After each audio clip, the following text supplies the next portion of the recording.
for Yemen and the recent conflict in the region has been relatively contained. Despite threats, we have not seen renewed attacks on commercial shippings in the Red Sea. And the relative calm inside Yemen since the 2022 truce has continued to hold. But Yemen's conflict is unresolved, not over. And every day it is Yemenis who bear the cost of this uncertain status quo. In meetings with Yemenis, we're told that entrenched front lines across the country are draining resources, deepening fragmentation, and accelerating the militarization of society, even driving students and teachers to join armed groups simply as a means of economic survival. The recent regional conflict has increased pressure on the Yemeni economy due to the country's import dependence and geopolitical proximity. This is raising the cost of imported food and fuel, amplifying inflationary pressures, and in recent weeks there have been protests in Aden and other governorates of electricity shortages amid the summer heat. The economic reforms prioritized by the government of Yemen should help improve living conditions, strengthen public revenues, and restore confidence in public institutions. The Kingdom of Saudi Arabia's recent $150 million grant to supply fuel to power stations is also critical to help address electricity shortages in government-held areas. Continued efforts by the government of Yemen to enhance security and ensure accountability for the deeply worrying recent assassination of public figures are also welcome. Such investments in security and economic stability is important to strengthen avenues for dialogue and consensus building, including on the southern issue. Ultimately, however, the fundamental issues underlying the suffering of the Yemeni people can only be addressed sustainably through negotiations between the parties and an inclusive political process under UN auspices. I have continued to discuss the way forward with the parties, as well as with regional and international stakeholders in Riyadh, in Muscat, Amman, Brussels, as well as here in New York. And despite the challenging regional context, we have been finding entry points for dialogue and negotiations. Last month, the parties agreed to release over 1,600 conflict-related detainees after 14 weeks of negotiations in Amman under United Nations auspices. This is the largest release operation agreed in the history of the conflict. These negotiations were exceptionally challenging and complex. Trust was low, negotiations stalled multiple times, and it required courage and compromise. I commend the parties for their persistence to achieve this result, and I encourage them to make swift progress towards implementing the release operation with the support of the International Committee of the Red Cross. I'm particularly grateful to the Kingdom of Saudi Arabia for its critical role in supporting the talks, and to the Hashemite Kingdom of Jordan for hosting and supporting the negotiations. I'm also grateful to the Sultanate of Oman for hosting and supporting the previous round of talks in Muscat, which paved the way for this agreement. I also wish to commend my team, which worked with tremendous patience, expertise, and diligence over months to mediate between the parties to achieve this result. Their combination of skills, long-term dedication to this file demonstrate the unique value of UN mediation. On the military security track, my office recently convened 2 meetings within the framework of the Military Coordination Committee, the MCC, with military representatives of the Saudi-led Joint Force Command and Ansar Allah, and another with the Joint Force Command and the government of Yemen. These meetings allowed for an exchange of views on security priorities, as well as practical ways to de-escalate and improve communication channels. Based on a commitment from all sides, my office is planning to invite the delegations to a trilateral MCC meeting in the coming period. Finally, progress on the economic track could deliver tangible improvements in the lives of Yemenis across the country. My office has been holding consultations and undertaking preparatory work on a wide range of economic issues that must eventually be addressed through negotiations between the parties. Mr. President, these engagements build confidence for our core objective, launching an inclusive political process to comprehensively end the conflict. That process has been postponed for far too long. Although the parties have negotiated on other files, It has been several years since they met face-to-face for political talks. We need to establish a way forward toward changing that reality, one that will require compromise and good faith engagement from both parties. Mr. President, before closing, I must recall that 73 United Nations personnel remain arbitrarily detained by Ansar Allah, many since the wave of detentions in June 2024. 2 years ago this month, alongside staff of NGOs, civil society organizations, and diplomatic missions. The Secretary-General's recent statement underscored that these detentions violate international law, cause deep suffering to families, and constrain the United Nations' ability to assist millions of people in need. In its statement on the 6th of June, this Council condemned these detentions and demanded the unconditional, safe, and immediate release of those held. The United Nations will continue doing all it can to press for their releases, and I ask this Council to continue its efforts until our colleagues are freed. Mr. President, as long as Yemen's conflict remains unsettled, the risk of further destabilization persists, both within the country and should regional tensions flare again well beyond it. The parties should use this window of regional de-escalation to make progress towards reviving a political process that can sustainably end the conflict in Yemen. The United Nations remains ready and committed to support them and the Yemeni people, and I ask for this Council's continued, united and sustained focus on Yemen to help influence the parties in this direction. Thank you very much. Doy las gracias al I thank señor Grunberg por la Mr. información que Grunberg nos ha for proporcionado. his briefing. Doy ahora la palabra al I señor now Tom give Fletcher. the floor to Mr. Tom Fletcher. Thank you, Mr. President, and I thank the Special Envoy for his efforts to secure a political settlement in Yemen and echo both his New Year wishes and his hopes that the US-Iran ceasefire can bring much-needed respite to the region. Congratulations on the detainee release mediation. Mr. President, colleagues, Yemen's humanitarian crisis is accelerating.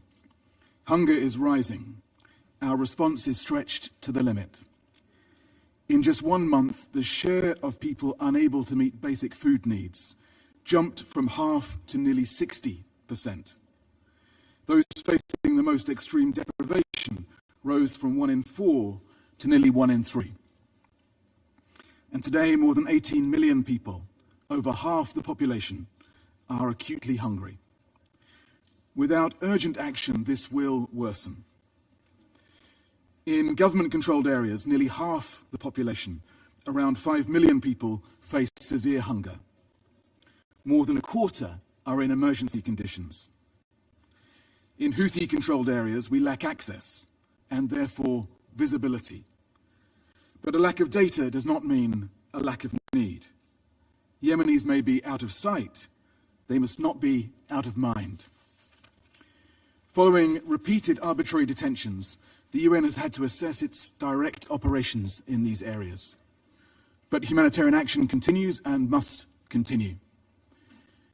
NGOs are carrying much of this effort. They are showing extraordinary courage and commitment. I applaud their dedication and encourage you to fund them first. But we must be clear, less access, less presence, less funding means less food, less medicine, and fewer lives reached. If nothing changes, hunger will deepen, suffering will grow, more lives will be lost. Madam President, a hunger crisis is not just empty plates.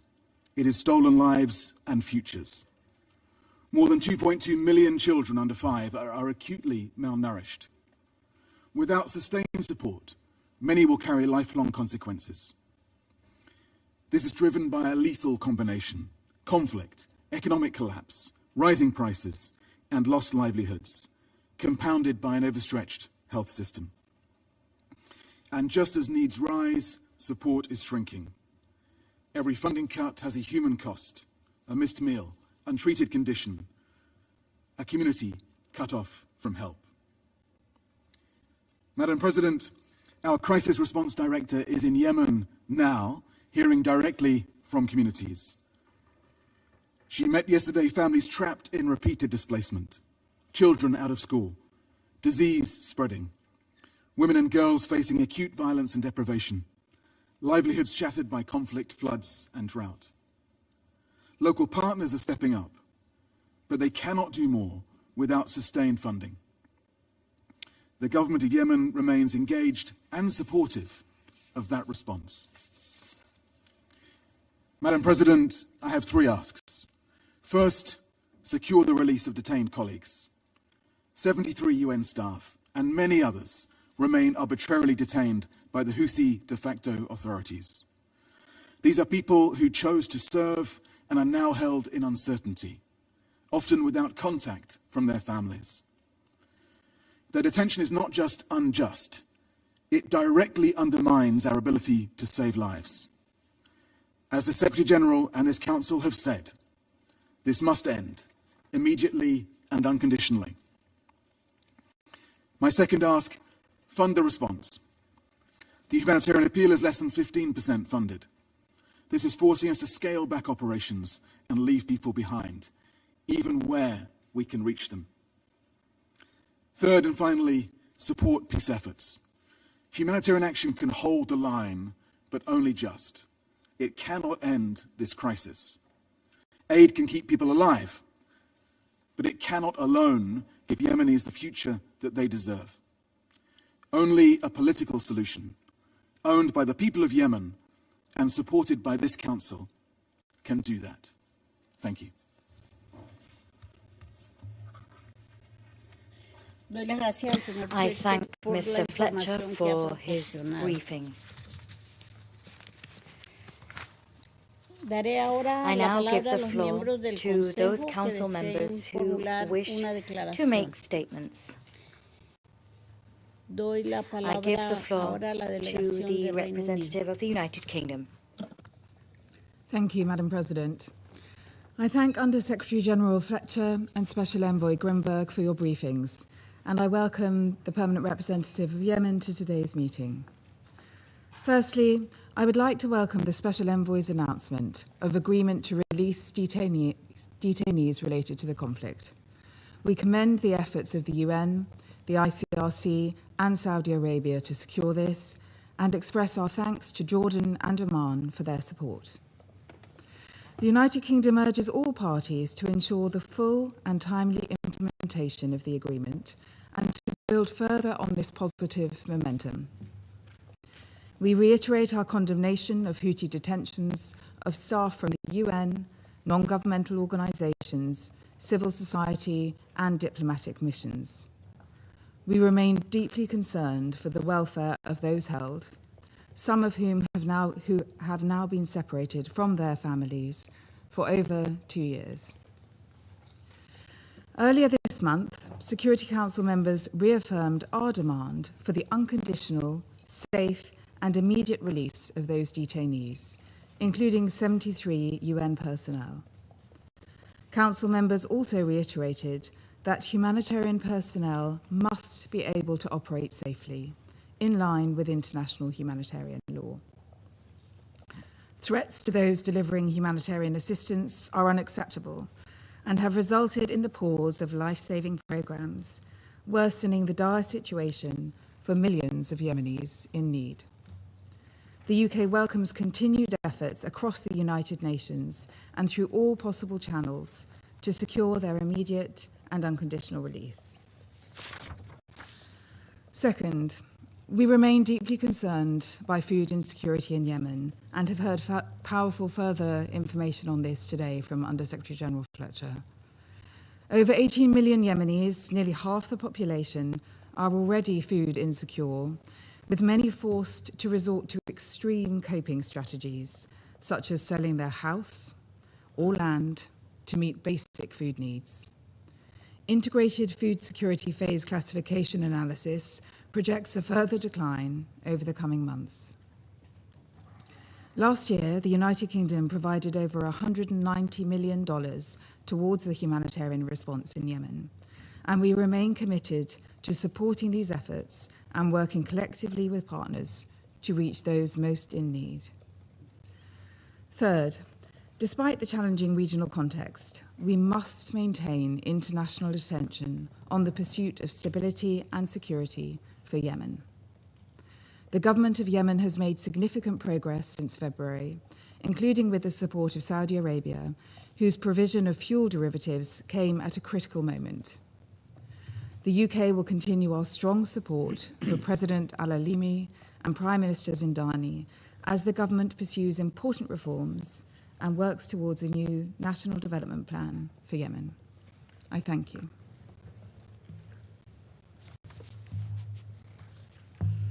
I thank the representative of the United Kingdom for that statement. I now give the floor to Latvia. Thank you, Madam President. First, I would like to thank Special Envoy Grunberg and Under Secretary-General Tom Fletcher for their informative briefings, and I also welcome the participation of the Permanent Representative of Yemen to today's meeting. In light of today's briefings and the developments on the ground since our last briefing, I'll make the following points. First, looking at last week, we condemned the Houthis' recent re-engagement in the regional hostilities and renewed threats against international shipping in the Red Sea. Latvia calls for an immediate end to all threats of escalation, including actions that jeopardize freedom of navigation and the security of key maritime supply routes. In this regard, the reported diplomatic breakthrough reached between US and Iran is a positive development, and we hope that this will contribute to a wider regional de-escalation and deter the Houthis from their destabilizing activities. Second, I would like to welcome the long-awaited UN-facilitated release of detainees last month. And we commend the efforts of Special Envoy Grunberg, the ICRC, and the mediating countries, Jordan, Oman, and Saudi Arabia, that facilitated the release of over 1,600 detainees. This brings relief and represents an important confidence-building measure. We encourage the parties to capitalize on this positive development and continue efforts towards additional releases consistent with their obligations under the Stockholm Agreement.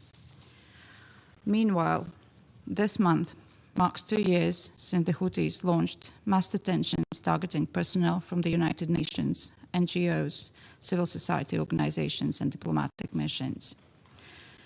Latvia condemns the continued arbitrary detention of these individuals, and we once again call on the Houthis to immediately and unconditionally release all detained UN humanitarian, civil society, and diplomatic personnel. The report by the Secretary-General notes the widespread conflict-related sexual violence in Houthi-controlled areas. We condemn the use of CRSV against women and men in arbitrary detention to demoralize, torture, and punish detainees. These crimes must cease immediately, and unimpeded access to detention facilities must be ensured, and perpetrators must be held accountable. Third, we're deeply troubled by the worsening humanitarian situation and growing needs of the Yemeni population, as we just heard in the sober briefing by US Chief Fletcher. The recent statement by the World Food Programme, Food and Agriculture Organization, and UNICEF is also warning of deepening acute food insecurity, rising malnutrition risks, and increasing threats to livelihoods through 2026 in government-controlled areas. Further international financing is indeed needed to bridge funding gaps and sustain life-saving assistance, in addition to the continued contributions of donors such as the European Union. Moreover, humanitarian actors must be able to operate safely, independently, and without impediments. And we call on all parties to facilitate safe, rapid, and unimpeded humanitarian access throughout Yemen. In this context, we are also alarmed by recent escalation in the Houthi rhetoric against humanitarian and international organizations operating in their controlled areas. Such rhetoric risks further undermining the operating environment and forcing organizations to scale back assistance to millions of Yemenis, which includes essential services for women and girls. Madam President, as Yemen marked Unity Day on 22nd of May, I would like to reaffirm Latvia's support to unity, sovereignty, independence, and territorial integrity of Yemen. And we encourage a comprehensive and inclusive UN-led political process with full, equal, and meaningful participation of women and all relevant stakeholders, and reiterate our strong support for the efforts of Special Envoy Grundberg. It also remains important to advance towards a sustained and inclusive dialogue in the south of Yemen. And referring to the developments described by Special Envoy Grundberg, we call on all Yemeni parties to seize this momentum towards a negotiated political settlement, de-escalate and focus on urgent domestic priorities, including on ways to improve security and living conditions for Yemenis. I thank you. I thank the delegate of Latvia. I thank her for her statement. I now give the floor to Bahrain, the delegate of Bahrain. You have the floor. Madam President, I would like to thank Mr. Hans Grundberg, Special Envoy of the Secretary-General for Yemen, and Mr. Tom Fletcher, Under Secretary-General for Humanitarian Affairs and Emergency Relief Coordinator, for their valuable briefings. I would also like to welcome the participation of the Permanent Representative of the Sisterly Republic of Yemen, His Excellency Ambassador Abdullah Saadi. I would also like to extend my sincere condolences and sympathy to the Sisterly Republic of Yemen, leadership and people, on the passing of former President Abdurrabbu Mansour Hadi. May he rest in peace. He played a prominent national role, serving Yemen during a critical and pivotal period in its history. We pray that Almighty God grants him his vast mercy and forgiveness. Madam President, I would like to address 3 points. First, the expansion of the confrontation in the region through opening additional fronts by Iran's proxies, including in Yemen and the Bab el-Mandeb Strait, is unacceptable and condemnable. It constitutes a serious threat to regional and international peace and security. In this vein, we warn against dragging Yemen into military adventures that serve only external agendas. This runs counter to the interests of the broader Yemeni people and their aspirations for security, stability, and peace. It will only expose them to further humanitarian and economic risks. We call for an end to threats against the security and safety of maritime navigation in the Red Sea and the Bab el-Mandeb Strait, and for refraining from targeting regional states with missiles and drones. Second, the 6th of June marked 2 years since the arbitrary detentions carried out by the Houthis against dozens of UN personnel, staff of NGOs, and members of diplomatic missions. They continue to suffer along with their families, who remain unaware of the conditions of those detained or their fate. As we join the members of this esteemed council in strongly condemning such detentions, we express our deep concern regarding the situation of the detainees. We reiterate our call for their immediate, safe, and unconditional release, as reflected in the Security Council's press statement issued on the 5th of June on the said matter. We further stress that targeting UN personnel and humanitarian and relief workers underlines efforts aimed at alleviating the suffering of the Yemeni people. It contributes to worsening the humanitarian situation. In this context, we stress the need to have a safe, secure, and unhindered operating environment for the UN and other humanitarian organizations. This would enable them to carry out their humanitarian work without intimidation, interference, or restrictions. Third, my country commends the efforts of the Special Envoy of the Secretary-General for Yemen, Mr. Hans Grundberg, which led to the agreement announced on the 14th of May to release approximately 1,700 conflict-related detainees. This represents one of the most significant achievements resulting from mediation efforts in Yemen over the past years. It is also the product of many months of diligent and sustained work. My country also expresses its appreciation to the Brotherly Kingdom of Saudi Arabia and the International Committee of the Red Cross for their valuable effort in supporting such process. We extend our thanks to the Hashemite Kingdom of Jordan for hosting these talks. They've also provided the appropriate environment for their success. The Kingdom of Bahrain encourages to build upon the progress achieved through that agreement signed in the Jordanian capital Amman. We must work towards a comprehensive and sustainable agreement to end the conflict in brotherly Yemen in a manner that upholds its sovereignty, unity, territorial integrity and independence. Thank you, Madam President. I thank the delegate of Bahrain for that statement. I now give the floor to the delegation of Somalia.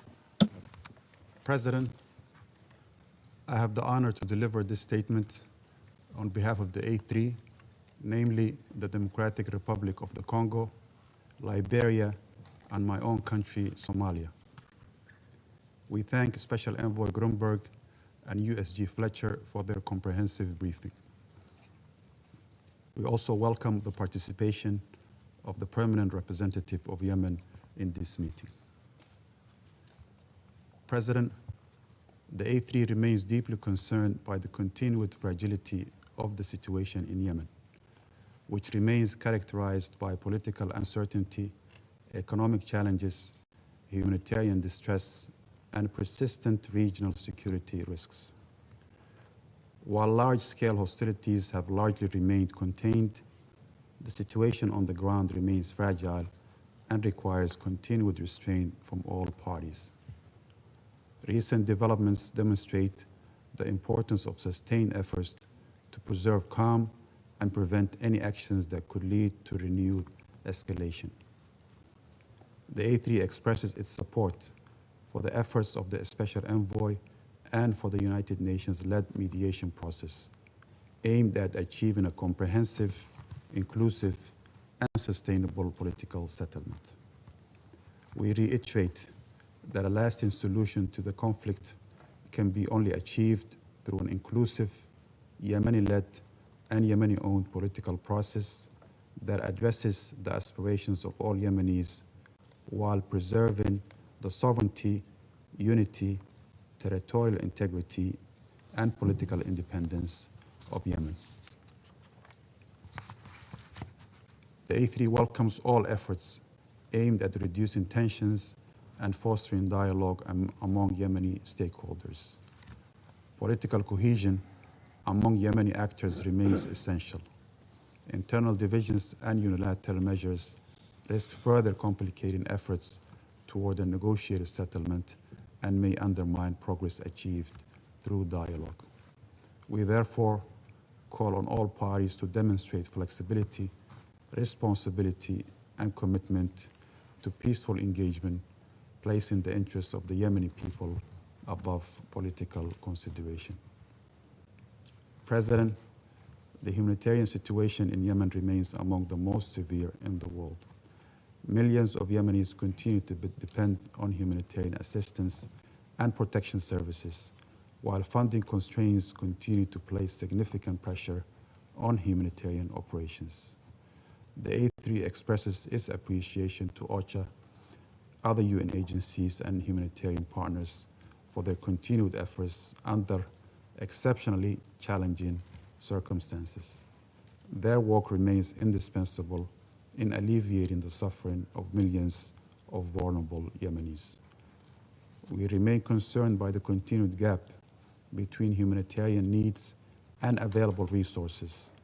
We therefore call on the international community to maintain and where possible, increase support for humanitarian operations in Yemen and to ensure timely, flexible, and predictable funding. The A3 also reiterates the importance of ensuring safe, rapid, and unhindered humanitarian access throughout Yemen in accordance with international humanitarian law and humanitarian principles.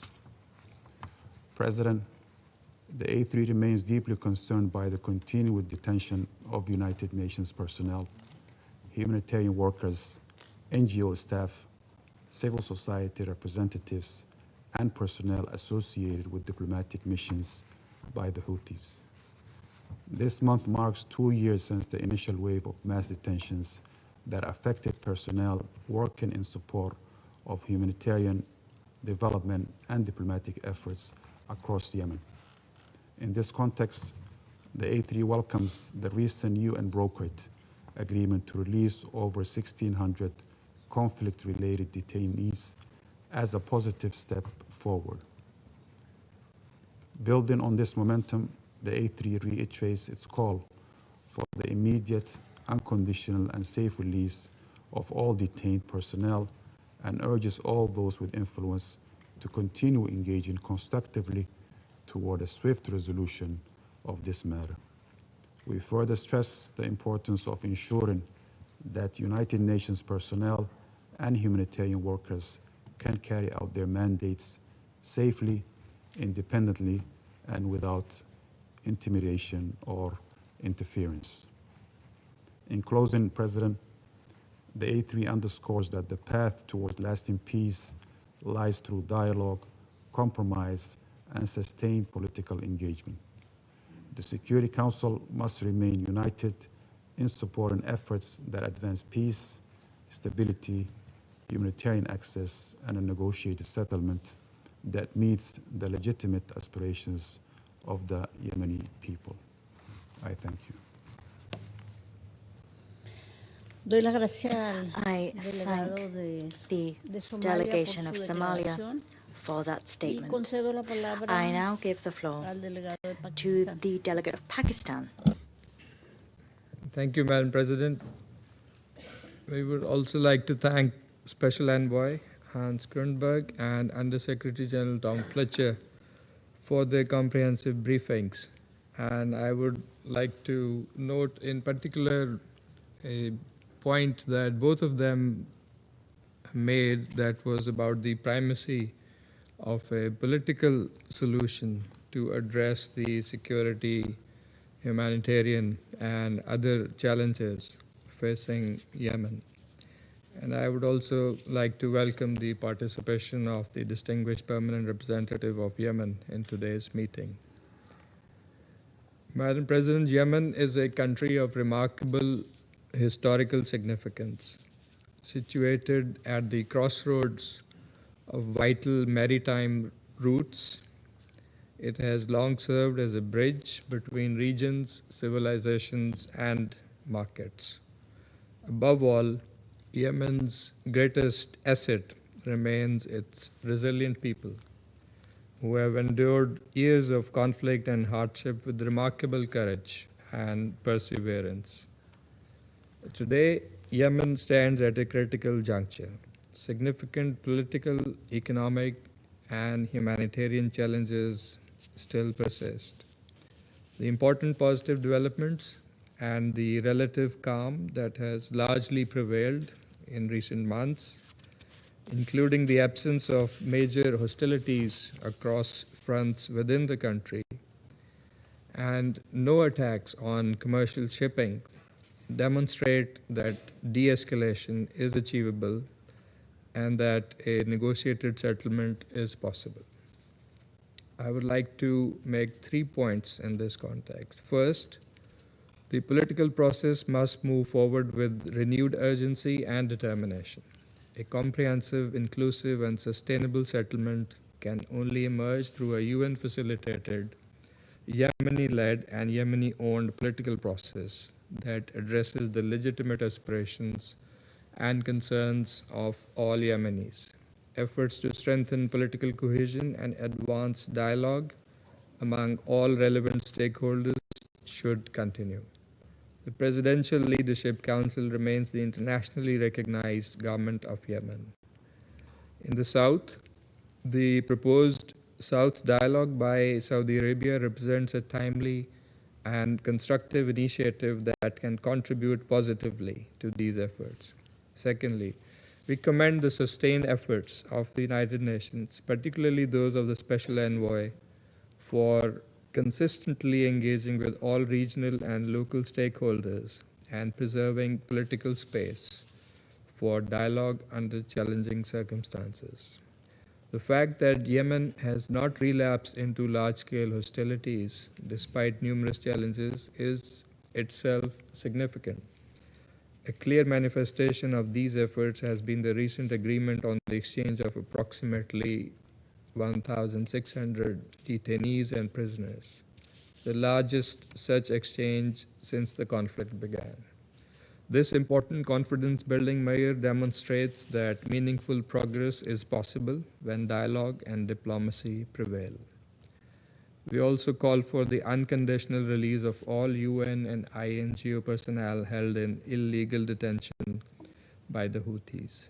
Third, the humanitarian and economic situation remains deeply concerning, as we have just heard this morning. Millions of Yemenis continue to rely on humanitarian assistance, while funding shortfalls, economic difficulties, and declining public services further exacerbate vulnerabilities. Enhanced international support is required to sustain humanitarian operations and strengthen economic stability, particularly at this critical stage. Madam President, recent developments in the region have underscored both the dangers of escalation and the value of diplomacy. The peace deal reached between the United States and Iran presents a welcome opportunity to reduce tensions and advance regional stability. Pakistan has played a constructive role in facilitating dialogue and mediation efforts, guided by our long-standing commitment to dialogue, diplomacy, and peaceful settlement of disputes. We hope that this positive momentum will reverberate across the region and contribute to a more conducive environment for peace and renewed political engagement in Yemen, allowing its people to reap the dividends of stability and development.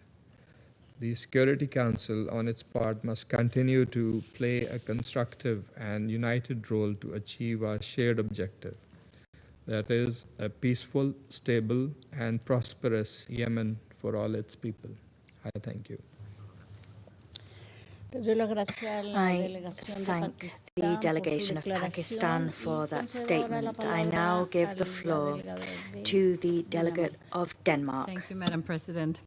Let me also thank Special Envoy Grunberg and Under Secretary-General Fletcher for their briefings. I also welcome the participation of the Permanent Representative of Yemen in our meeting today. We welcome the announcement that the US and Iran have reached an agreement. It is important that it's now implemented so the regional stability can be restored and the Strait of Hormuz reopened.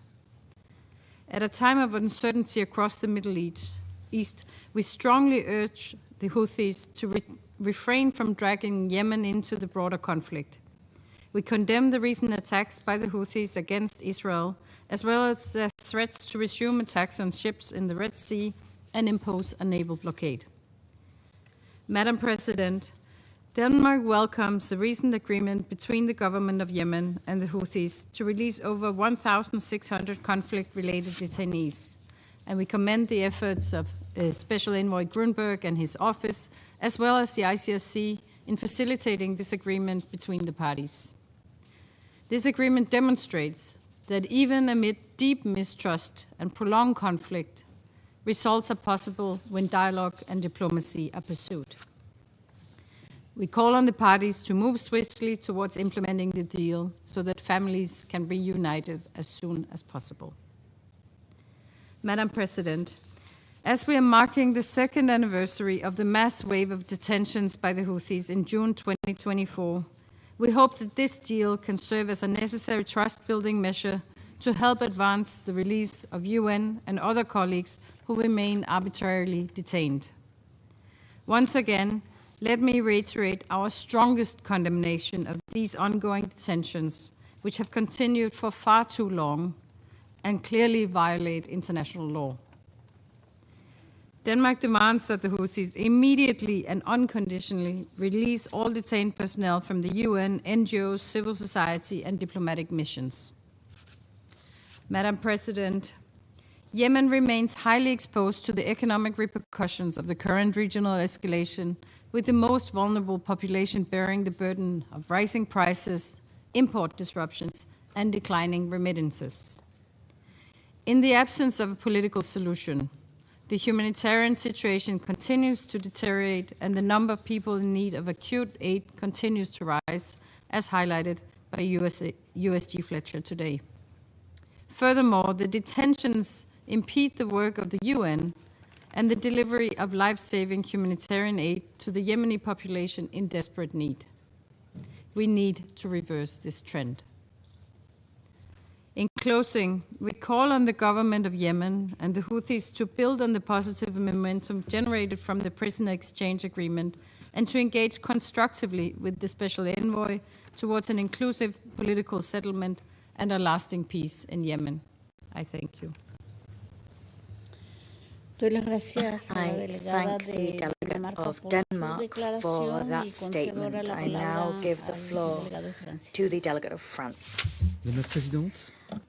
Madam President, I first wish to thank the Secretary-General Special Envoy for Yemen, Mr. Grunberg, and the USG for Humanitarian Affairs and Emergency Relief Coordinator, Tom Fletcher. I thank both for their briefings. I also wish to welcome the Permanent Representative of Yemen. Madam President, first of all, I wish to state that France condemns the firing of Houthi missiles towards Israel and Saudi Arabia. We also condemn the threats that these missiles once again bring to bear on navigation in the Red Sea. These acts must cease immediately. The stability of the region and the global economy depends on it. France here recalls the need to preserve maritime security and the freedom of navigation.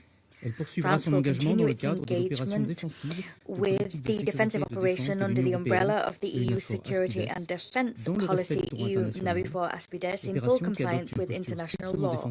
This operation is strictly defensive in nature and is conducted in line with European and international partners. My second point, France demands the immediate and unconditional release of all UN personnel, workers from NGOs and from diplomatic missions that have been arbitrarily detained by the Houthis. The Security Council once again reiterated its staunch condemnation of these detentions and its appeal for the release of those detained.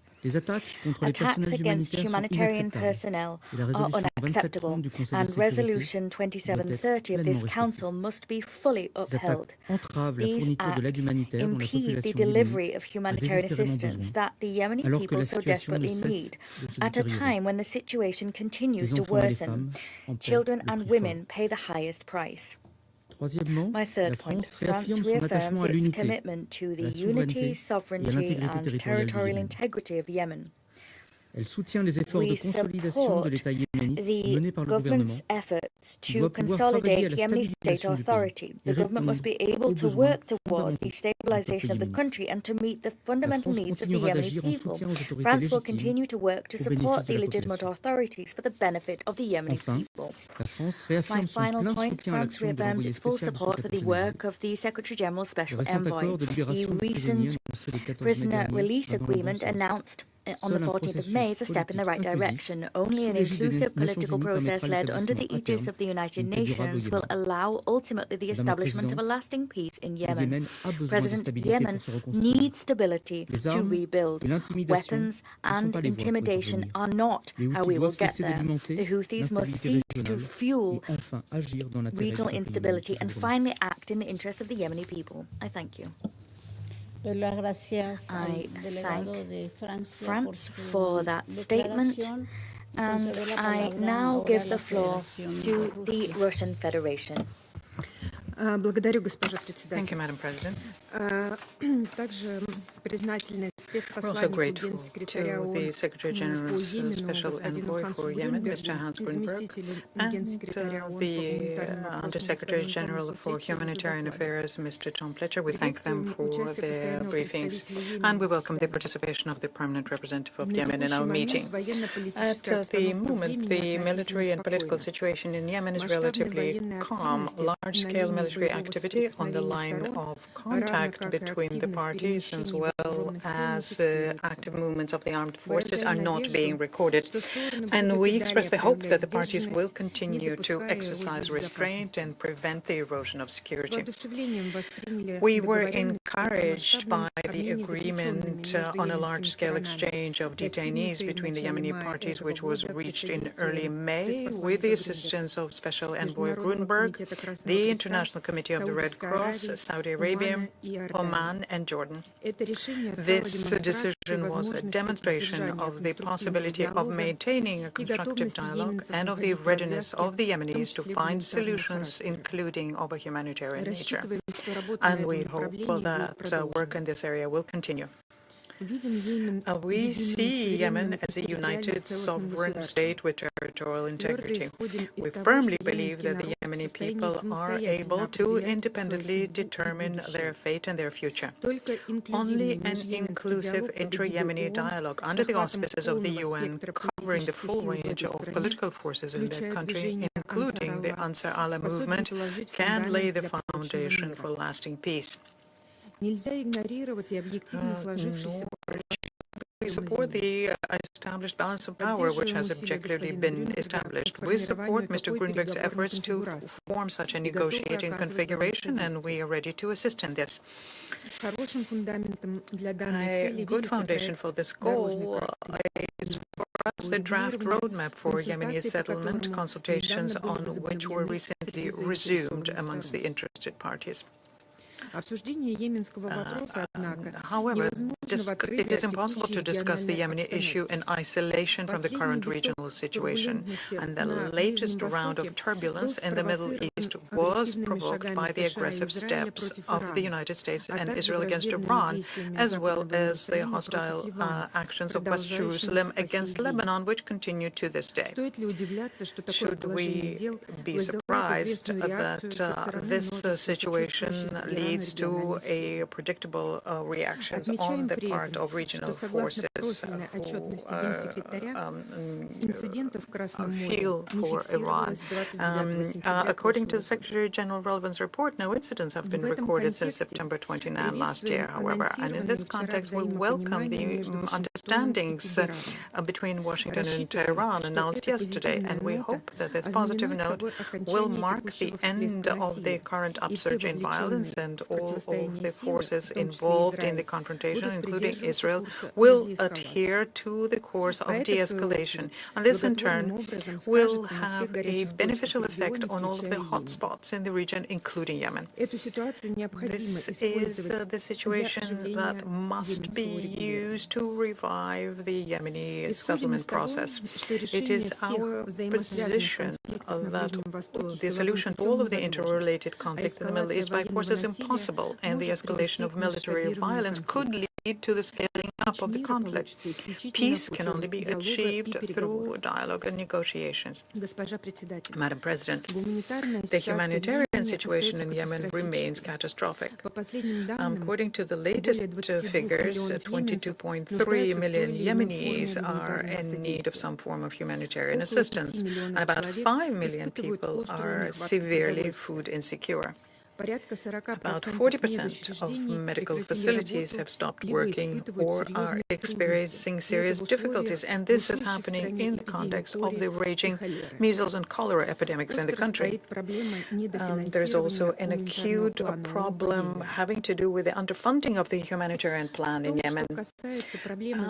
When it comes to the issue of the detention of the local UN humanitarians and other UN and other representatives. Well, we think that when these things are being worked on, the quiet diplomacy mechanism need to be given priority.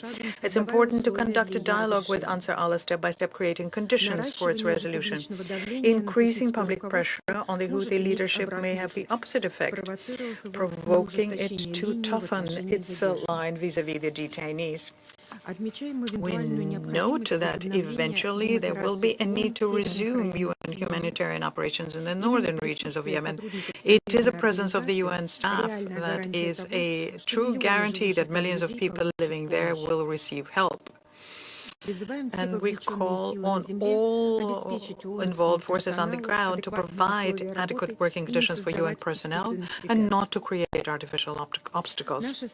Our country traditionally opposes a broad interpretation of the provisions of relevant UN Security Council resolutions, including sanctions resolutions. And we expect that the panel of experts of the Yemeni UN Security Council Committee 2040 to take a balanced, impartial, and objective approach when preparing their reports, including thematic ones, and they should be based on reliable information and contain a high-quality analysis of it without going beyond the scopes of the provisions of the sanctions regime. I thank you for your attention. I thank the Russian Federation for that statement. I now give the floor to the delegate of the United States. Thank you, Madam President, and thank you to our briefers this morning. On June 8th, the Houthis launched missile attacks against Israel and declared a ban on Israeli maritime navigation in the Red Sea. The United States condemns these attacks.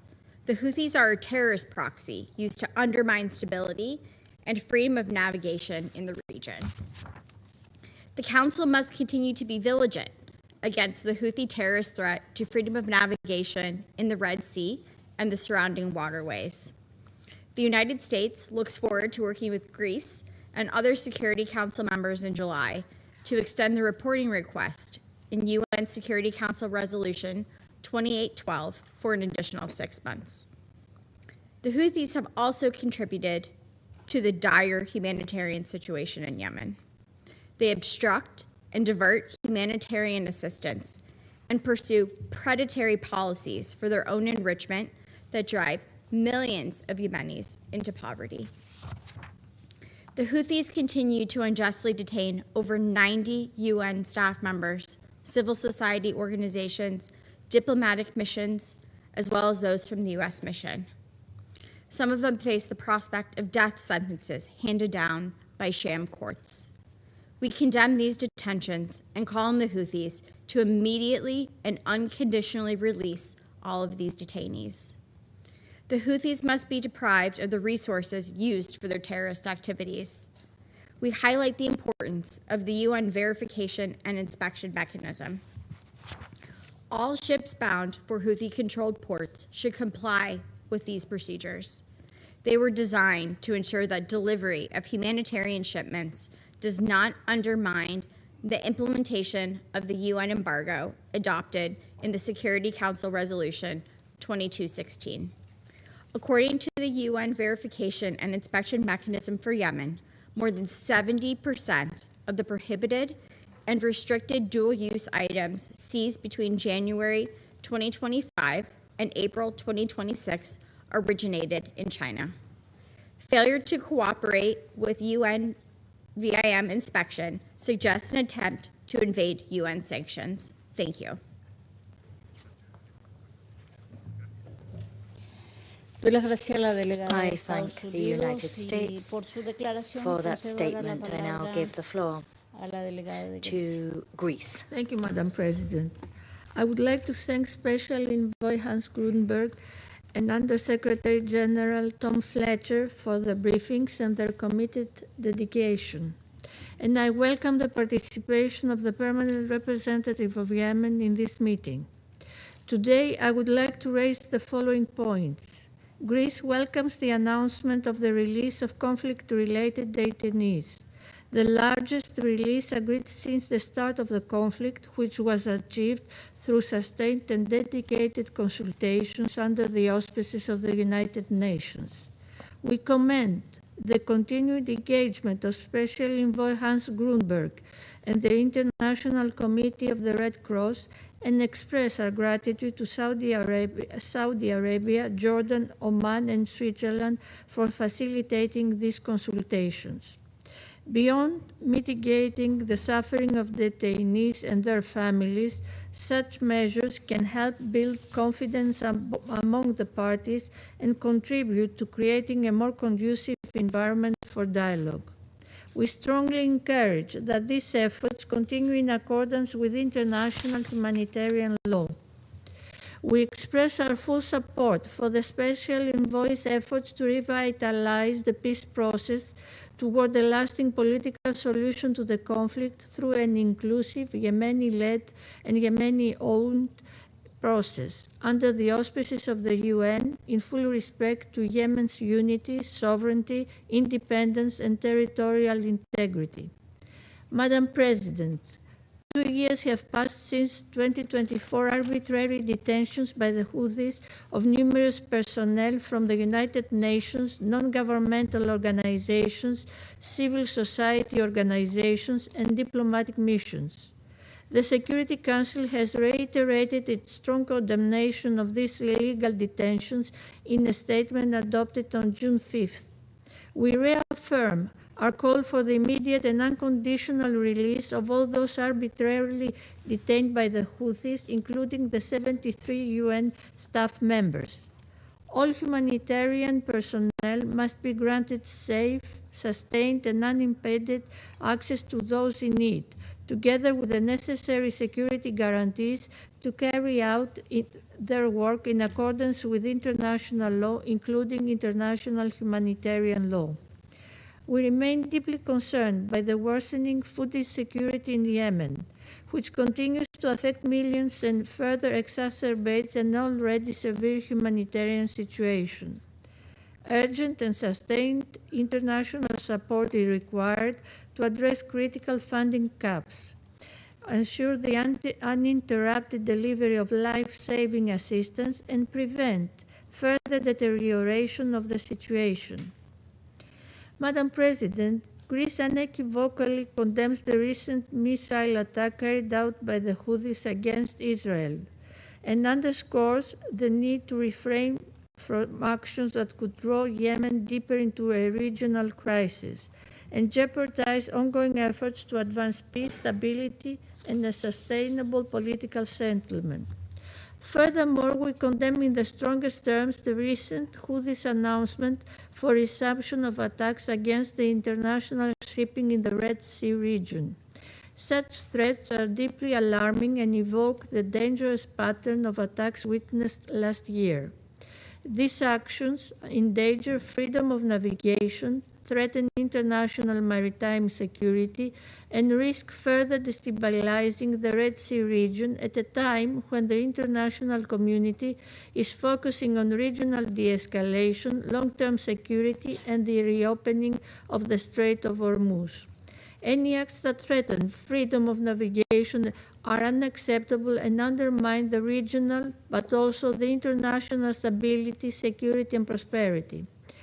International maritime waterways and shipping routes must be safeguarded to ensure the open, safe, and uninterrupted passage of commercial shipping, which remains vital to global trade, energy security, and economic development.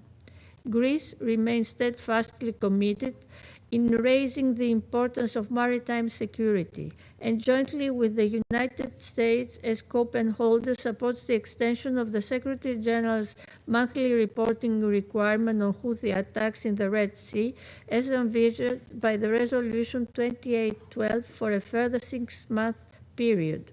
Finally, we continue our dedicated efforts in safeguarding freedom of navigation in the Red Sea region by actively supporting EU naval Operation Aspides within its defensive mandate and in accordance with international law. I thank you.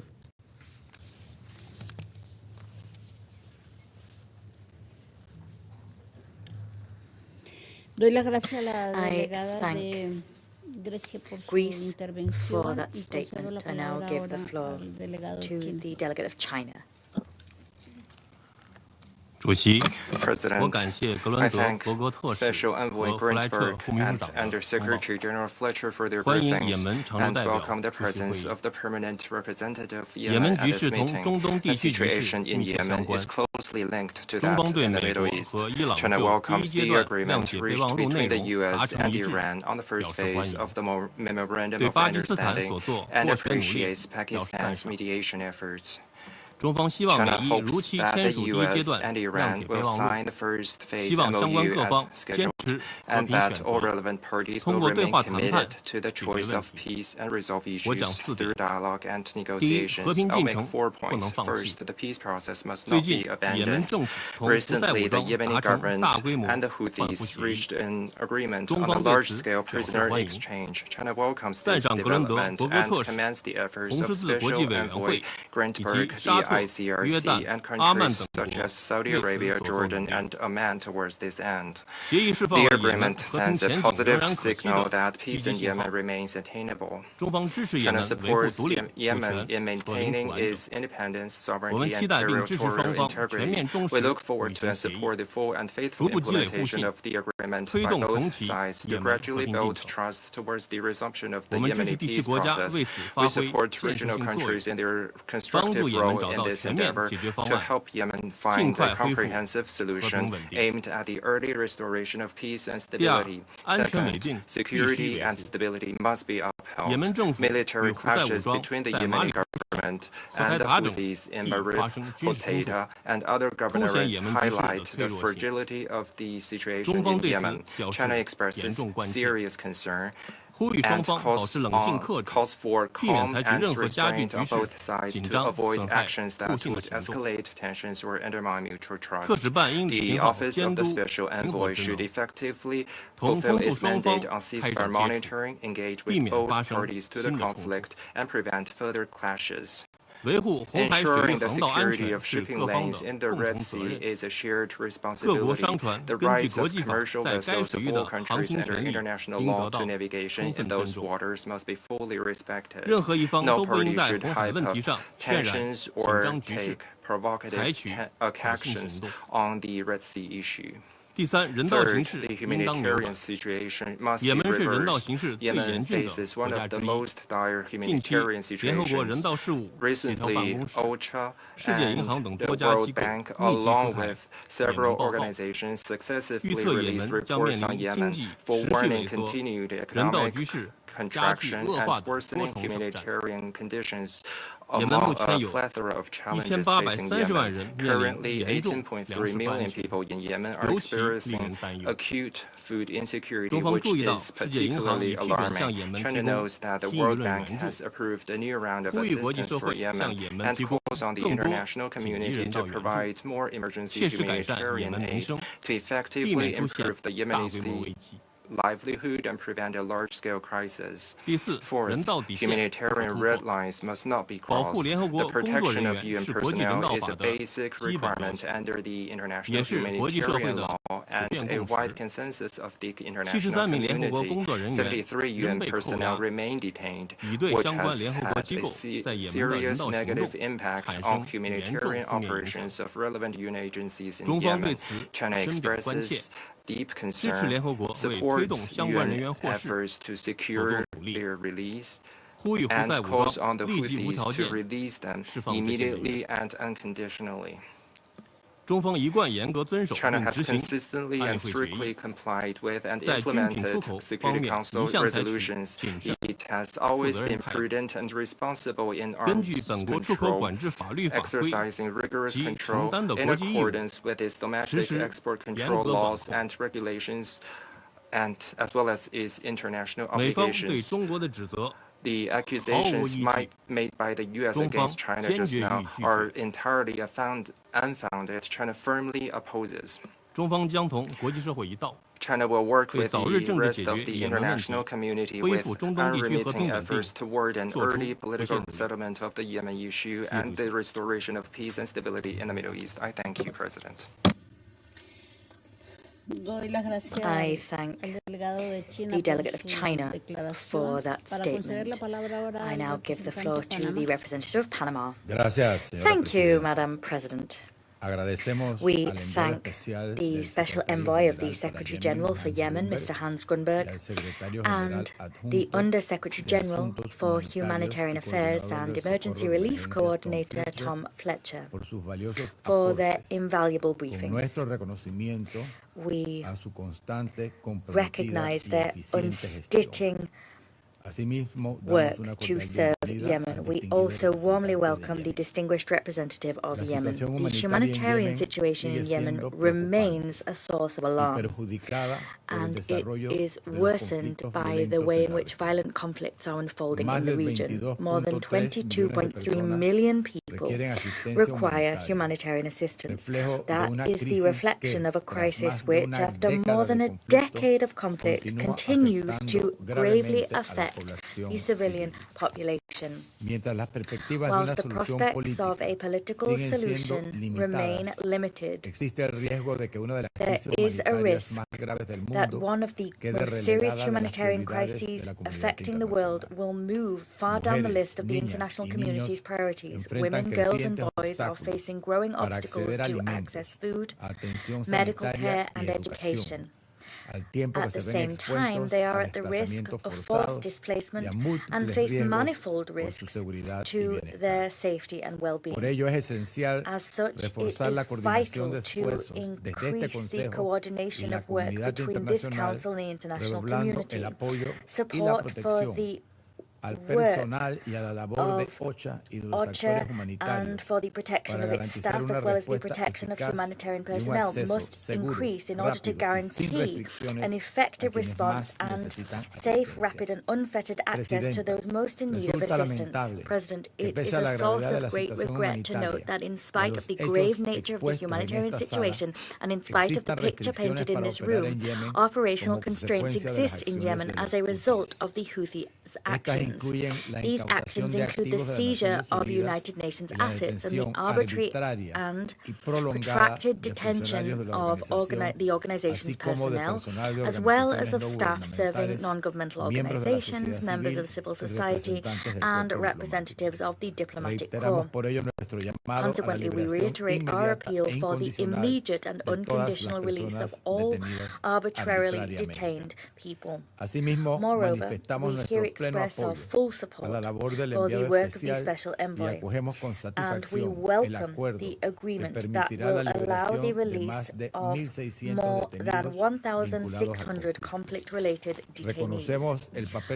We recognize here the fundamental role played by the United Nations as well as the International Committee of the Red Cross and the Hashemite Kingdom of Jordan in facilitating this achievement.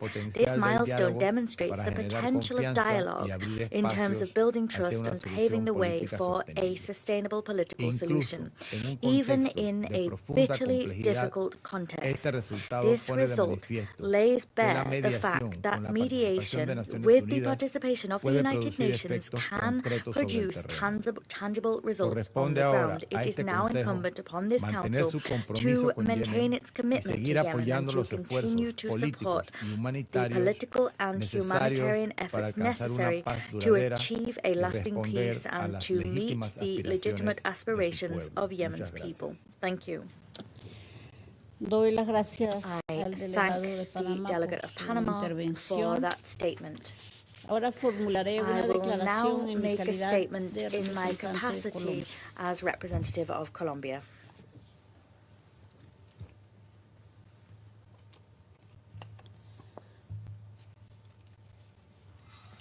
I thank Special Envoy Grunberg and the representative of OCHA for the briefings issued. I also welcome the permanent representative of Yemen to the Chamber. Colombia hails the agreement reached between the parties on the 14th of May 2026 under the aegis of the United Nations, an agreement for the release of more than 1,600 conflict-related detainees in Yemen. That is the largest prisoner swap achieved since the onset of the crisis. This result was the result of 14 weeks of intense negotiations in Amman. It brings palpable relief to thousands of Yemeni families that have waited years for the return of their loved ones. This step forward points to the value of sustained dialogue, including in bitterly difficult regional contexts. It stands as an important confidence-building measure, one which could help to revitalize the political process. With this in mind, we encourage the parties to build on this momentum and to make headway with the full implementation of the agreement, in line with commitments made in 2018 within the framework of the Stockholm Agreement.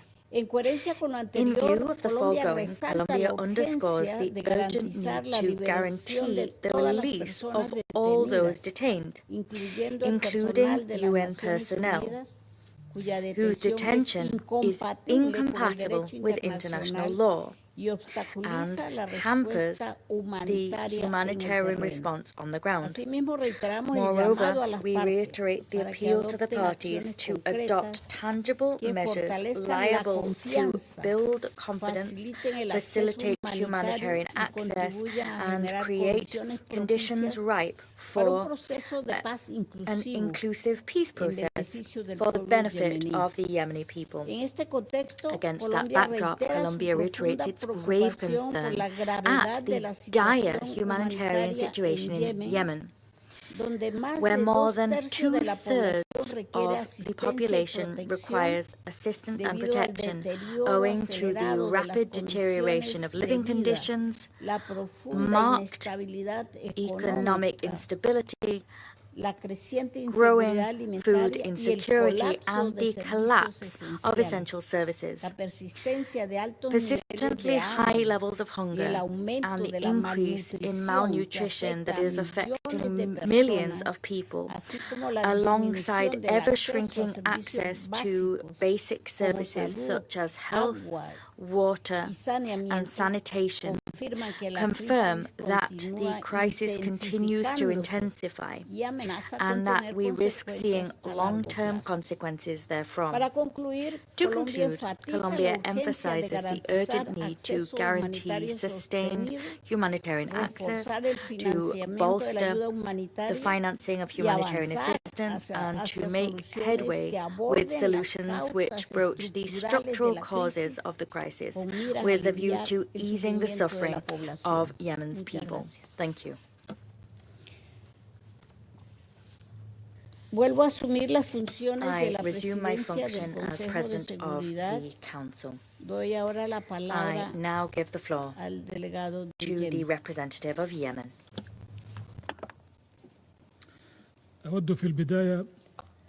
At the outset, allow me to congratulate you, Madam President, on presiding over the Security Council for this month. And allow me also to thank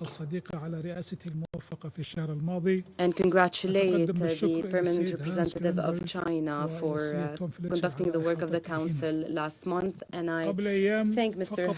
Grunberg and Mr. Fletcher for their briefings. Just a few days ago marked 2 years since the arbitrary detention carried out by the Houthi militias backed by the Iranian regime of dozens of staff members from the United Nations, international organizations, diplomatic missions, and civil society. This is an unprecedented violation of international humanitarian law since the inception of the Council.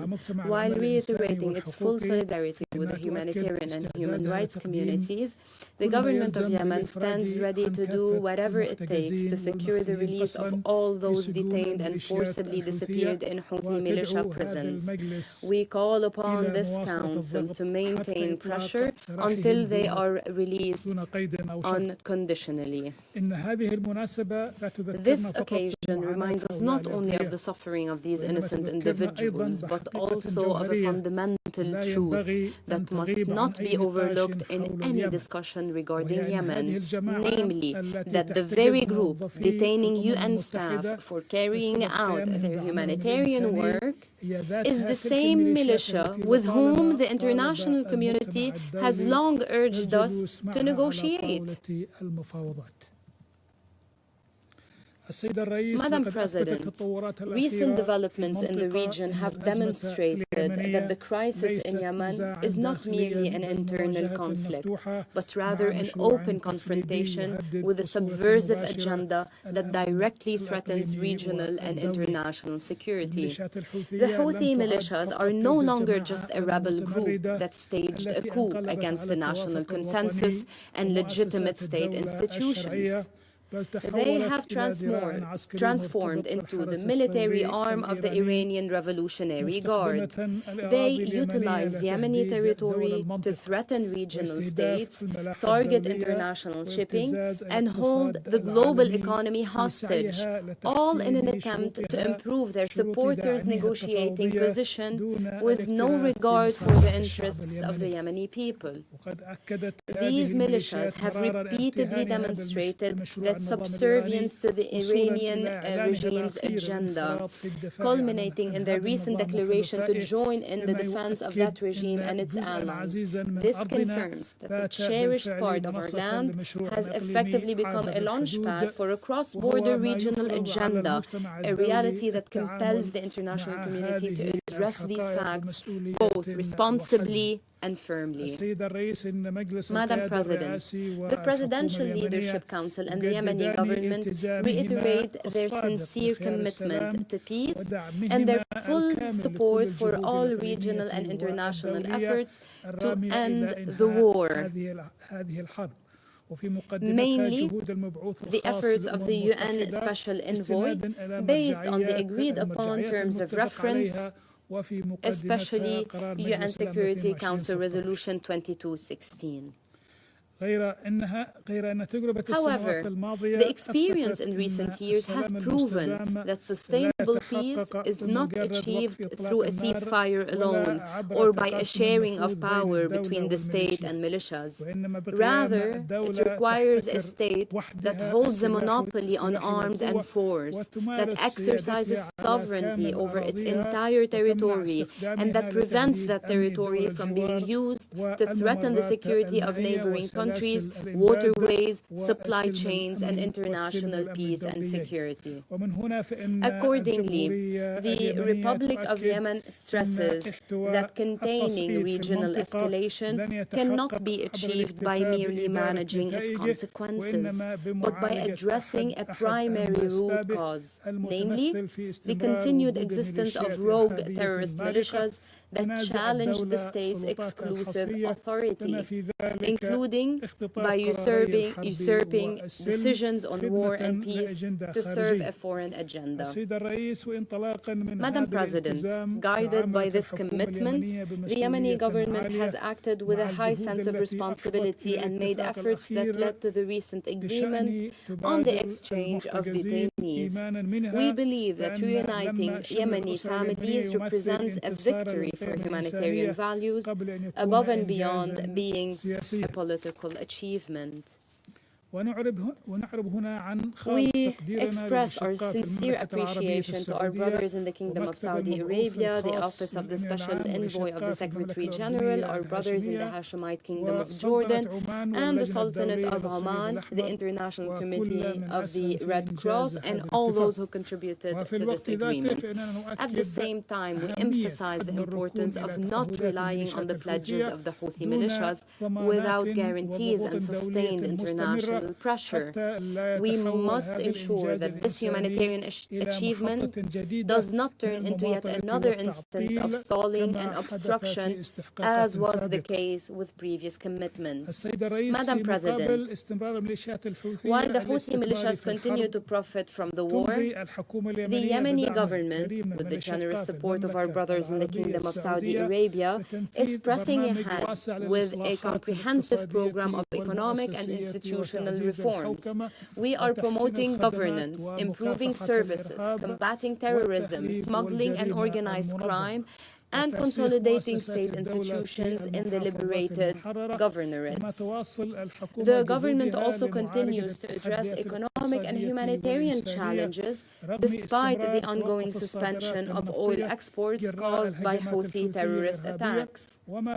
These attacks have deprived the state of its most vital sovereign revenue sources, funds that were primarily intended to alleviate the impact of one of the world's worst humanitarian crises. In this context, we reiterate our profound gratitude and appreciation to the brotherly Kingdom of Saudi Arabia for its sincere, fraternal stance and its steadfast commitment to supporting the Yemeni people and their political leadership at all levels. A recent example of this support is the grant of oil derivatives, which will help in alleviating the suffering of citizens and improve essential services, particularly electricity.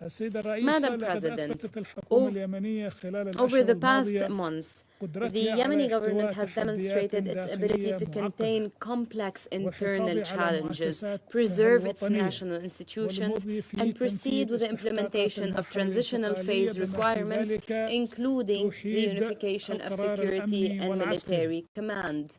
It has also shown an unwavering commitment to addressing the just southern cause, providing redress for grievances and ensuring equitable partnership through an inclusive southern dialogue sponsored by our brothers in the Kingdom of Saudi Arabia that meets all legitimate aspirations.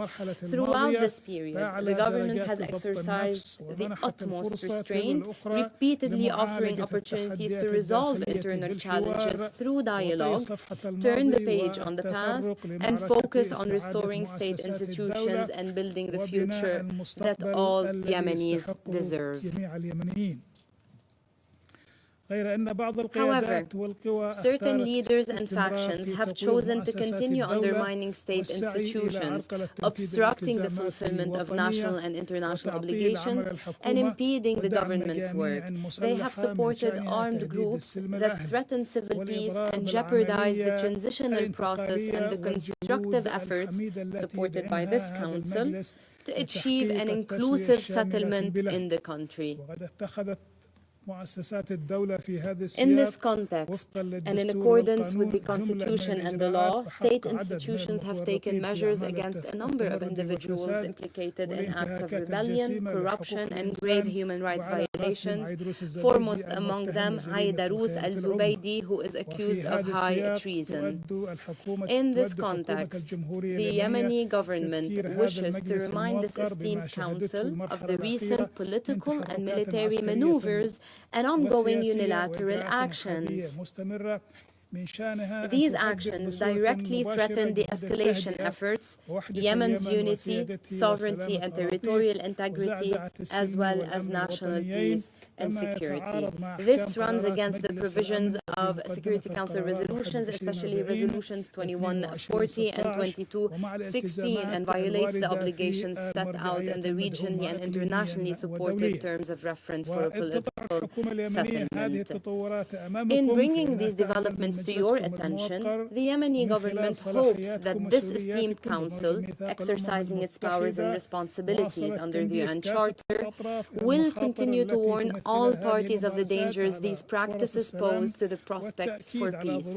It also urges the Council to emphasize the need to strictly enforce Security Council resolutions against any individuals or entities proven to be involved in undermining the political process or threatening peace, security, and stability in Yemen. The Yemeni government also calls upon the Security Council to shoulder its responsibility and update the sanctions list whenever circumstances so warrant, including all individuals and entities proven to be engaged in acts of sabotage or obstruction of the political process, or those seeking to impose unilateral measures by force or to undermine the state institutions and the agreed-upon terms of reference of the transitional period. The Yemeni government reiterates its full readiness to cooperate with the United Nations and the Sanctions Committee and to provide any additional information or documents required to ensure accountability for anyone who undermines state institutions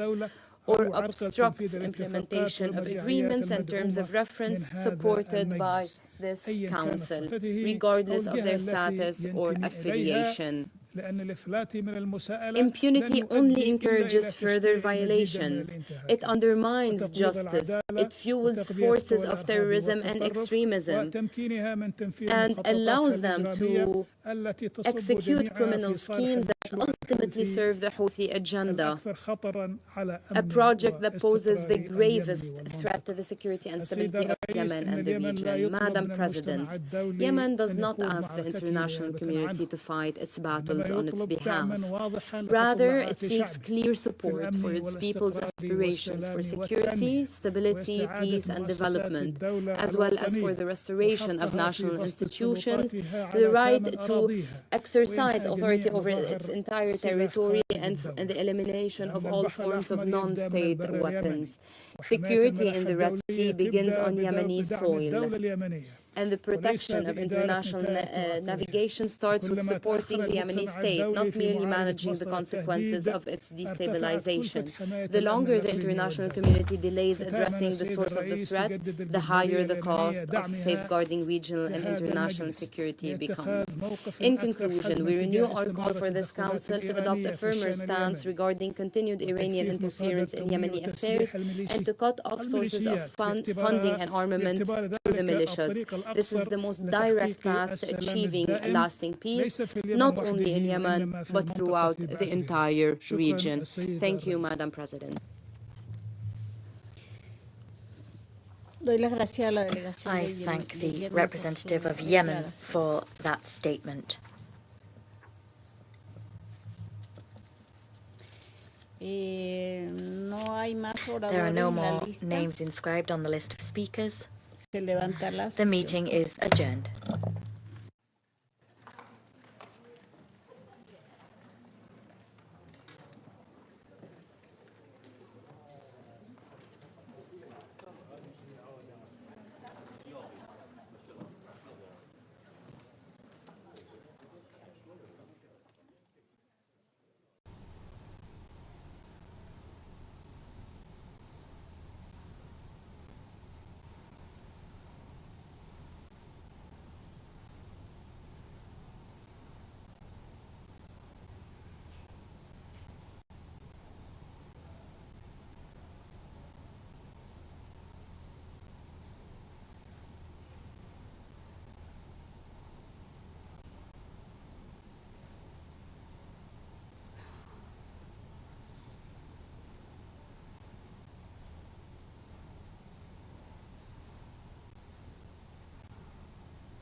Thank you. USA! I'm wearing French cologne. I'm supporting France. French cologne.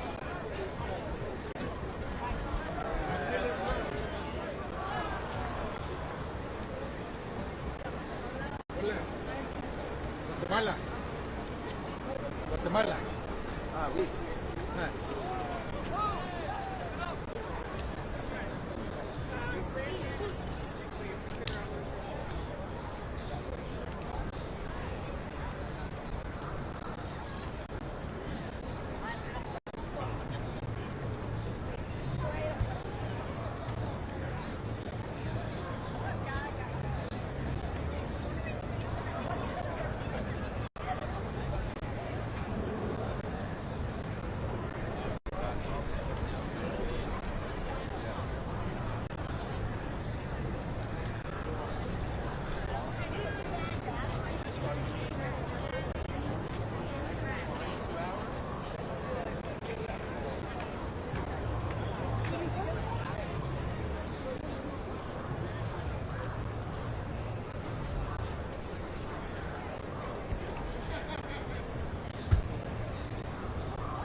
He said absolutely.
Enjoy the night seats.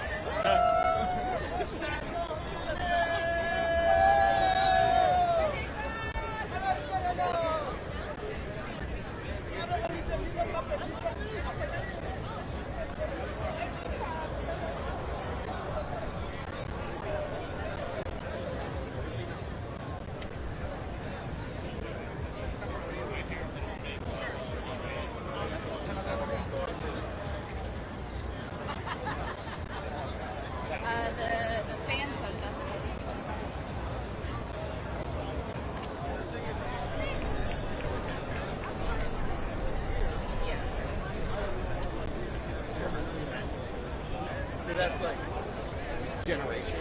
And then of course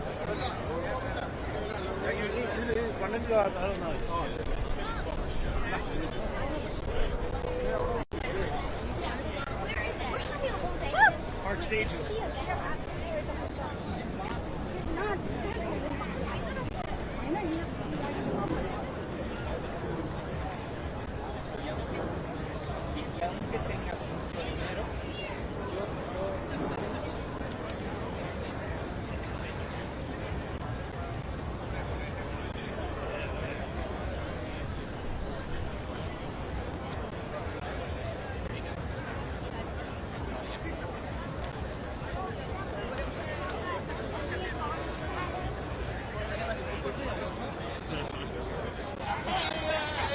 we got to look for that one like now.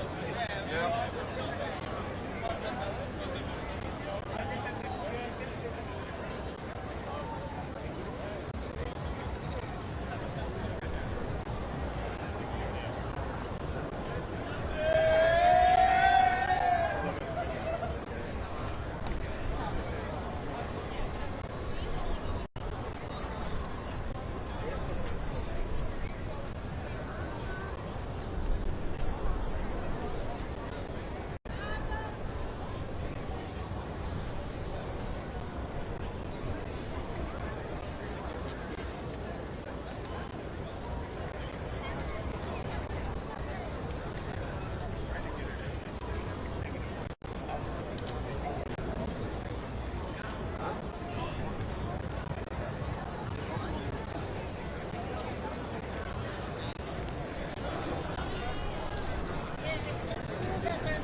Let's go, let's go, let's go!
Yeah!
Vete.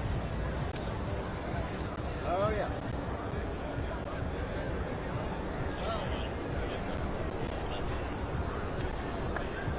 Got that?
Pak, masih antri gitu. Ya.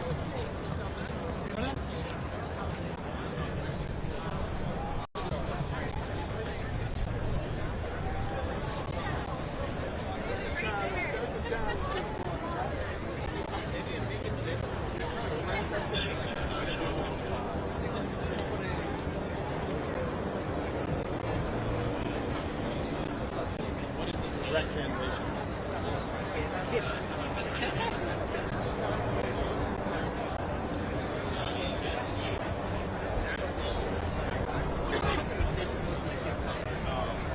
Like what I would make it's fun.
I mean, this is a big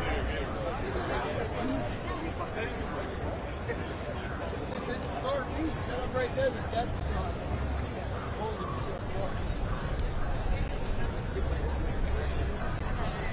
Woo!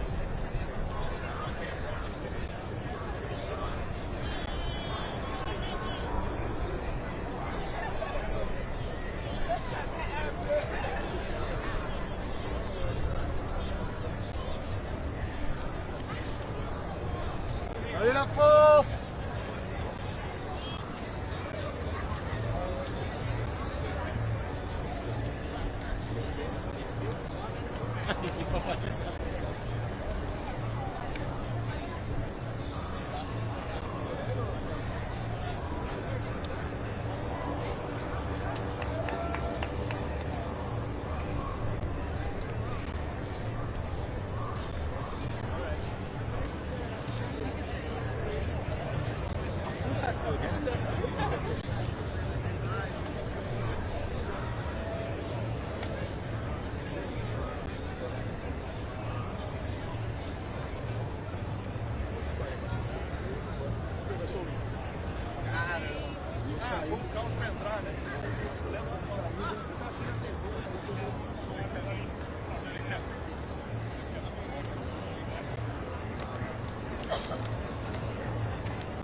This is so much better, bro.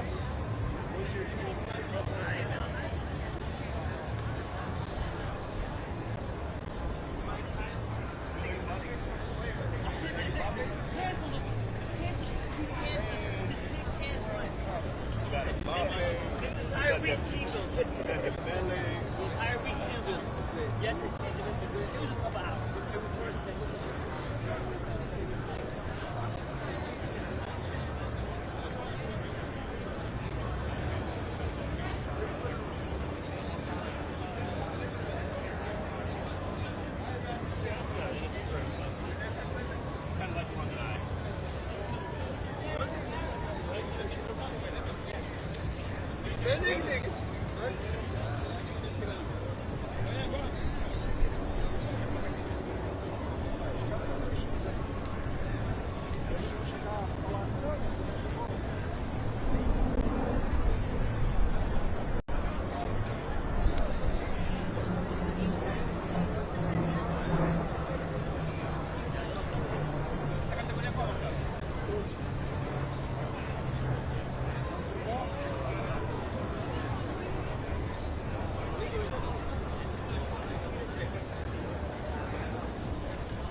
Because I put it, if I use it like right now, I will break you.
Hi, buddy.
Baguettes, croissants, les bleus will win tonight. Baguettes, croissants, les bleus will win tonight.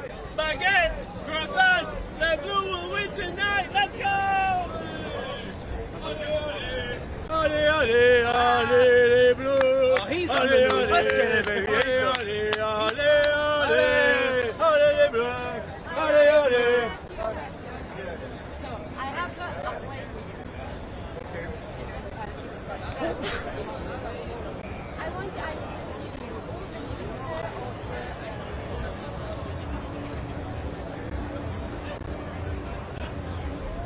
all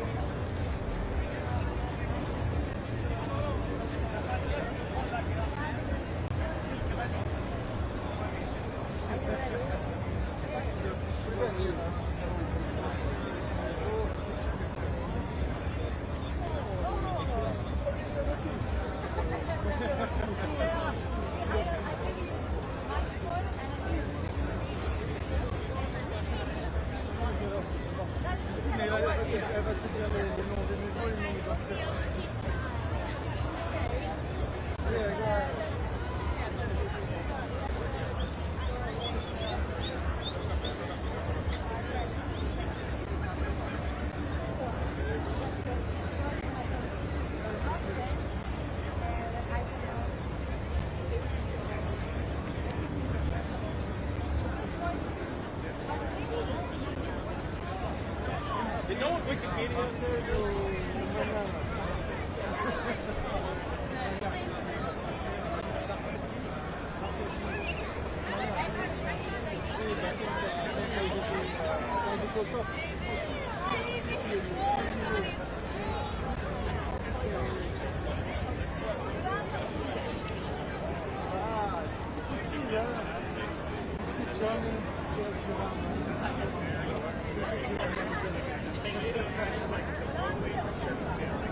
Thank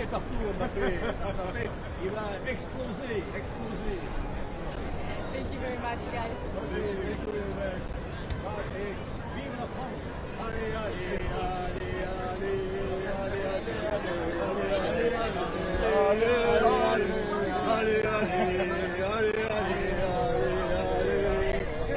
Thank you very much, guys. There's another question.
That was crazy.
Come on, Sonny, go! Yeah, but it's not a porta john. Like,